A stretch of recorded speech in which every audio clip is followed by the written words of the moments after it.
14 اگست 1947 کو دنیا کے نقشے پر ایک نیا ملک بنا جسے دنیا پاکستان کے نام سے جانتی ہے۔ اس ویڈیو میں آپ کو پاکستان کی یوم آزادی سے متعلق چند ایسے حقائق سے آگاہ کیا جائے گا جو شاید آپ کو پہلے معلوم نہ ہوں۔ آپ دیکھ رہے ہیں مفکر یوٹیوب چینل۔ 14 اگست 1947 کو 27 رمضان تھا، یعنی لیلۃ القدر کی مبارک رات کو پاکستان وجود میں آیا۔ سیرل جان ریڈکلف ایک برطانوی قانون دان جس کو پاکستان اور بھارت کی سرحدی تقسیم کا کام سونپا گیا تھا، اس نے کبھی بھی برطانوی راج کے دوران ہندوستان نہیں دیکھا تھا۔ ہندوستان کی تقسیم کے بعد 2 دن تک کسی قسم کا بارڈر موجود نہیں تھا۔ 17 اگست 1947 کو سیرل جان ریڈکلف نے باقاعدہ طور پر بارڈر لائن کا اعلان کیا۔ سیرل جان ریڈکلف نے نقش و مذہب اور نسل کو بنیاد بنا کر ہندوستان کو 2 حصوں میں تقسیم کیا۔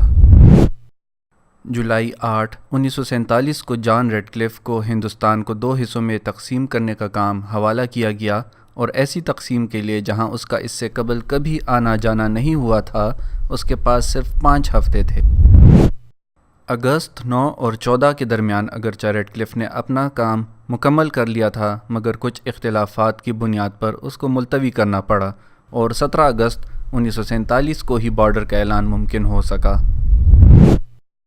ہندوستان کی تقسیم کے دن بنگال کے مسلم اکثریتی علاقوں مرشد آباد اور مالدہ کے مسلمانوں نے اپنے گھروں پر پاکستان کے جھنڈے لہرا دیے، مگر ان کو بعد میں معلوم ہوا کہ ان کو بھارت کے ساتھ شامل کر دیا گیا ہے۔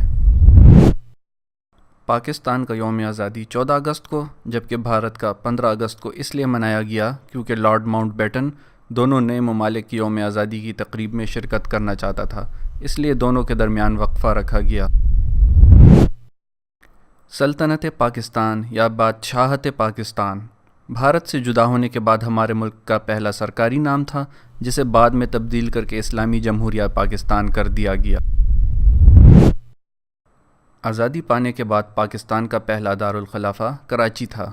1960 میں اسلام آباد بنایا گیا تاکہ کراچی کی جگہ اسے دارالخلافہ بنایا جا سکے۔ پاکستان بننے کے بعد 1948 تک پاکستان میں پرانے ہندوستان کے ہی کرنسی نوٹ استعمال ہوتے رہے، جن پر صرف ایک اضافی مہر لفظ پاکستان کی لگی ہوتی تھی۔ قائد اعظم محمد علی جناح نے پاکستان کا پہلا یوم آزادی 15 اگست 1948 کو منایا۔ پاکستان کے بنتے وقت اس کا مکمل رقبہ 9,43,665 مربع کلومیٹر تھا، جو کہ مشرقی پاکستان موجودہ بنگلہ دیش کے جدا ہونے کے بعد 7,96,096 مربع کلومیٹر رہ گیا۔ جب پاکستان بنا تو اس کا پہلا سربراہ جارج ششم البرٹ فریڈرک آرتھر تھا اور قائد اعظم محمد علی جناح بطور گورنر جنرل تعینات ہوئے۔ ویڈیو دیکھنے کے لیے شکریہ۔ اگر پسند آئے تو لائک، کمنٹ اور سبسکرائب ضرور کیجیے گا۔